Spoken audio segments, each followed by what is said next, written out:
my name is Sarah and welcome to my channel Naughty Gnome Crafts, a vlog where I talk mostly about sewing but also a few other crafty things. So today I have a review video for you, but first before I get into that I'm just going to briefly talk about what I'm wearing. I am wearing the Megan Nielsen Banksia blouse that I bought at the paper pattern when it came out like in 2012 or something, and I just recently pulled it out because I've been getting into the statement collars. And there's supposed to be a button placket here that I omitted and just made it simple out of this rayon challis from D&H Fabrics. It's a really pretty ditzy print and just some leftover rayon batiste for the collar. So in today's video, I'm going to be talking about the Hampton jean jacket by Alina Design Company. I had purchased this pattern way back in 2018 when it was on sale, and I bought it as just sort of one of those I'd really like to make this someday things, but I didn't really feel at the time that my skills were up to it. And I've recently returned to sewing after a long hiatus. It's been about 6 months that I've been sewing pretty much every day, and so I felt ready to tackle the jean jacket. I did have it on my list for Make 9, and I really am glad I put it on my Make 9 list because I feel like that helped me give me the motivation to actually sew the jacket. So I do want to say that I did a little series on my Instagram TV channel, a little bit about my daily process of sewing the jacket, and so if you're interested in the nitty-gritty details, I advise you to go check that out there. I'm gonna omit some of those details in this video and try to keep it fairly short. So first, I'm going to be inserting some pictures of my finished jacket. I used a light wash denim from D&H Fabrics. I feel the need to say that I'm not sponsored by D&H Fabrics. I just like their shop and I've bought a lot of fabric from them. But I had purchased this light wash stretch denim from them back in 2018, and I bought 4 yards of it because it's really hard to find nice, like really light wash denim. And again, I didn't have any plans to sew it up at the time, but I sort of bought enough to make a jacket and a pair of jeans at some point. So I was really glad to have that fabric already in my stash, ready to be used. So I'm not exactly sure of the weight of the fabric, but it's kind of a medium weight. If I had to guess, I'd say it's probably like an 8-ounce denim. And if I bring in camera closer, you can see it is a very light wash, which I really like for spring and summer. And so I had let's talk about sizing. So I made the size 2 in the jacket, and I shortened the sleeves by 3 inches, which is a very normal adjustment for me in most patterns. And I also shortened the body 2 inches. Normally I don't need to shorten the torso, but for this particular jacket, I personally just wanted it to hit kind of right at my waist because I think it's just a good length for me. I'm 4'9", and so it's just really important for me to have waist definition on all of my garments. So I made that modification, and I really, really love the length. I think that it's perfect. Other than that, I didn't make any sort of fit modifications. So for the instructions, I thought that the instructions were pretty good.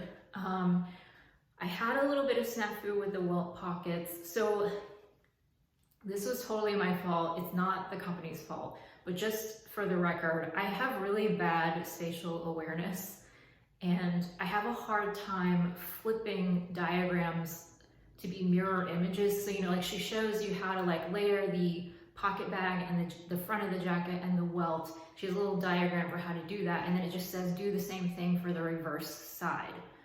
Well, I couldn't mentally flip the image in my head, and so I ended up lining it up wrong a couple of times actually, and I redid it, and you can see the full story on my Instagram TV channel. But anyway, I eventually got the right side pocket put together, which is the one I kept messing up. But I did end up having to put a little like unanticipated seam in here just to get everything like lined up. But it worked out okay. Like in the end, the mistake is on the inside of the jacket. No one's gonna know. But yeah, that's not really the fault of the instructions, it's just the way that my brain doesn't work. So, but other than that, the instructions were very good.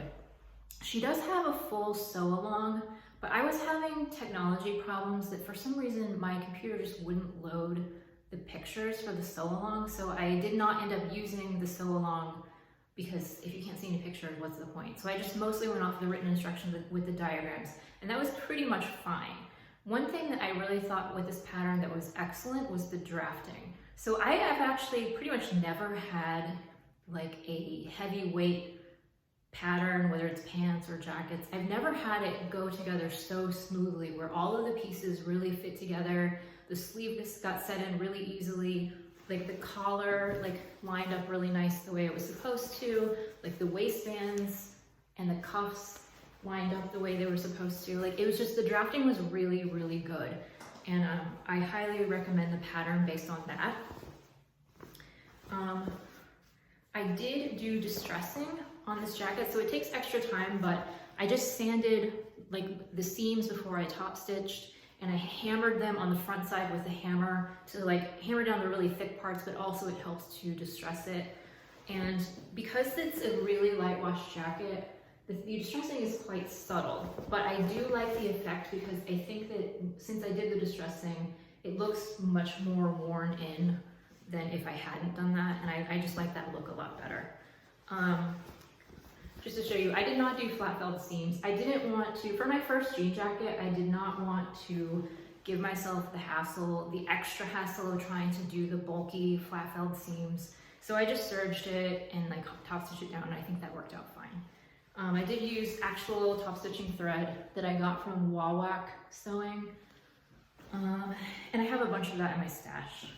I'm trying to think, so back in 2018, for a while I was obsessed with making jeans. And so at that point I was just buying all these like hardware kits and all this stuff. And so I probably have like maybe 50 jeans buttons in my stash. So I'm like, oh, I'm making a jean jacket. I'm sure I have enough buttons in my stash.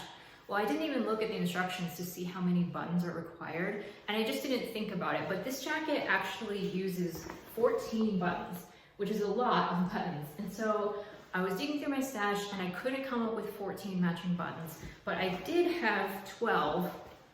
And I have no idea at this point where I got these buttons from, and I wish that I did know because they were extremely high quality and easy to hammer in. Like I've definitely used other jeans buttons where they didn't work or they popped off and it was very frustrating. But these went in like a dream, so I wish I knew where I got these from. But they're sort of like this like darker coppery color. So I had 12 of those buttons, and then I had 2 of these that are just the same color but just a little bit lighter. I'll try to like put them next to each other. So I saved the lighter buttons for the cuffs because I figured that you can't, like on camera you can't even really tell the difference, but like there is a slight difference, but I don't think that it's noticeable, and they're close enough. And I'm really glad I didn't have to buy more jeans buttons because seriously I have like 50, I don't need more.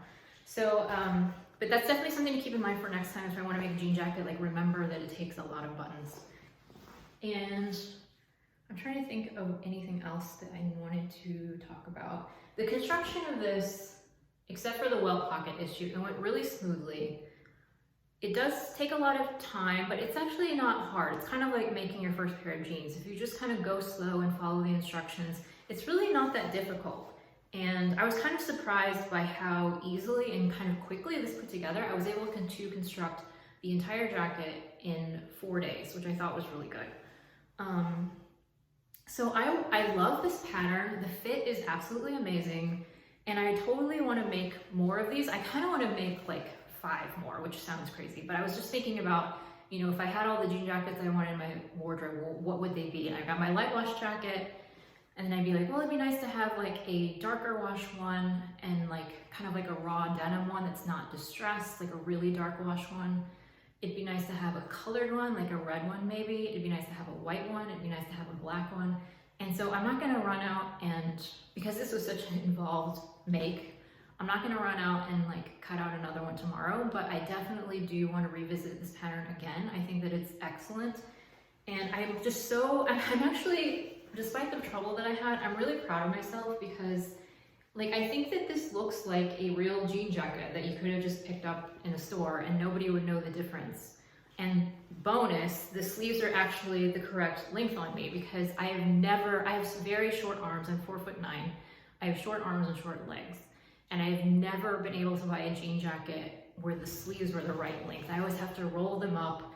You know, if they come unrolled, they're like sticking over my hand, my entire hand. And so to have a jean jacket where the sleeves are the proper length and I don't have to roll them up is just absolutely amazing. So I highly recommend this pattern. I love it. Oh, one more detail. Usually I don't dry my clothes, any of my clothes, but especially like my handmade clothes. Like when I buy fabric, I will pre-wash the fabric and dry it in the dryer to pre-shrink it. And then after that, I don't dry my clothes. But for this particular jacket, because it was distressed and I wanted to kind of get that like the wearing in process started, I did go ahead and wash it and throw it in the dryer, and it did shrink a little bit. So these sleeves originally were like just a teensy bit too long. They kind of hit me like on the top of the hand right here, and they did end up shrinking so that they are actually just right at the wrist level.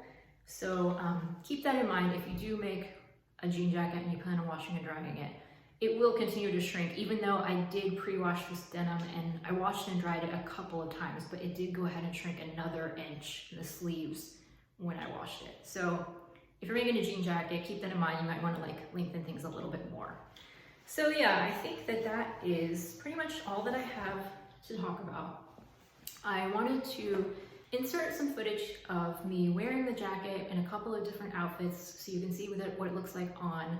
I feel like styling wise, this is cheating a little bit because it's a jean jacket, so of course it looks good with absolutely everything, but I will try to take some footage of me just wearing some different outfits so you can see how I would wear it in real life. Thank you so much for tuning into this video, and I would love it if you would consider subscribing if you do not already subscribe, and I will see you in the next video. Bye.